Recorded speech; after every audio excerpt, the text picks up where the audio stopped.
Nah, persoalan yang bisa timbul terkait dengan pengurapannya sebagai raja adalah, apakah sekarang ini ia sudah menjadi Kristus yang diurapi sebagai raja?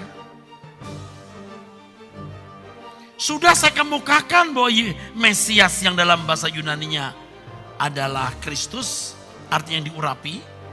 Yesus sudah sebagai imam dan telah menyelesaikan pekerjaannya sebagai imam Allah yang maha tinggi.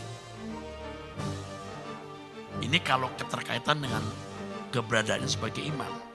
Bagaimana dengan pengurapan sebagai raja? Pengurapan sebagai imam dia sudah, waktu dia belum menyelesaikan tugas di kayu salib, tapi sudah selesai, jadi sudah selesai, amin. Bagaimana dengan pengurapan sebagai raja?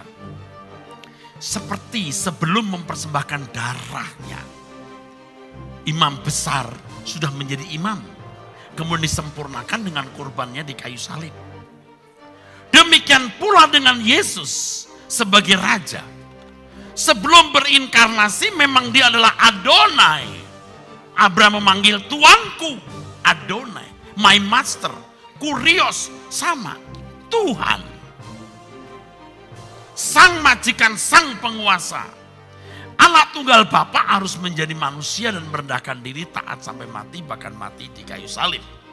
Barulah ia ditinggikan di atas segala nama sehingga menjadi Tuhan bagi kemuliaan Allah Bapa. Jangan lupa Filipi 2 dari ayat 5. Dia harus merendahkan diri, taat sampai mati, bahkan mati di kayu salib. Baru dia ditinggikan. Setiap lutut bertelut lidah mengaku Yesus adalah Tuhan bagi kemuliaan Allah. Hari ini ia sudah duduk di sebelah kanan Allah Bapa. Apa bukan raja? Iya, raja. Tetapi belum semua musuhnya ditundukkan di bawah kakinya. Ini berarti ada saat di mana ia akan menerima apapun namanya. Pelantikan, pengangkatan, pentahbisan, penyataan. Secara penuh sebagai raja. Kalau imam besar tadi sudah jadi imam sebelum dia menjadi manusia. Tapi sebelum dia mempersembahkan darahnya, dia belum menyempurnakan keimamannya. Betul? Amin.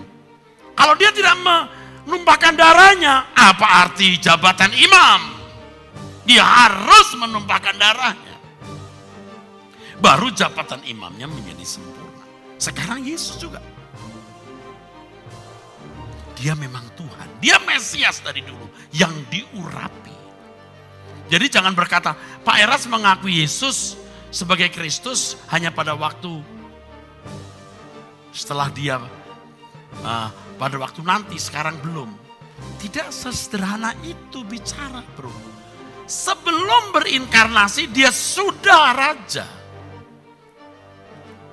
Ingat tadi imam, sebelum dia datang ke dunia sudah imam besar, betul? Imam Allah yang maha tinggi, amin. Waktu di dunia sebelum menumpahkan darah, keimamannya belum sempurna.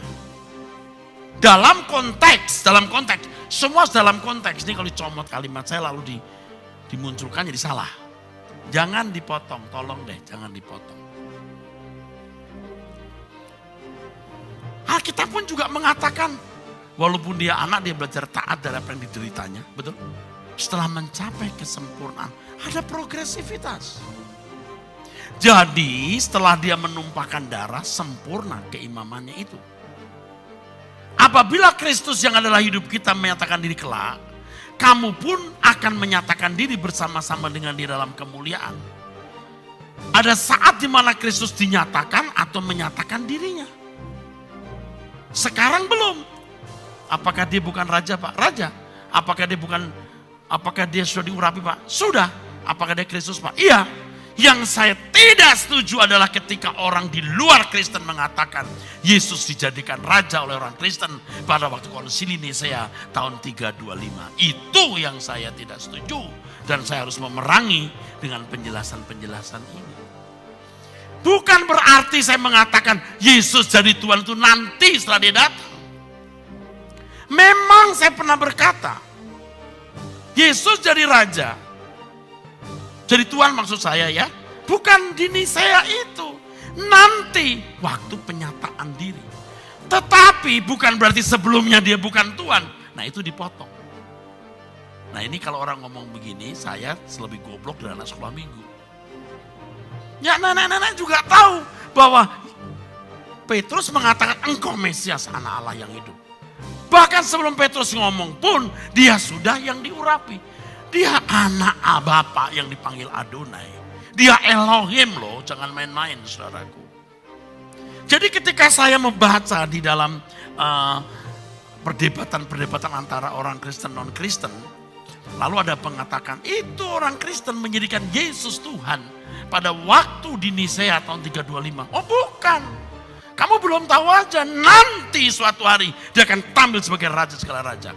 Maksudnya bukan berarti sekarang dia bukan raja. Penyataannya nanti. Dia sudah jadi raja itu dari dulu, dia Tuhan kepercayaan Bapa. Dan hari ini pun duduk di sebelah kanan Allah Bapa.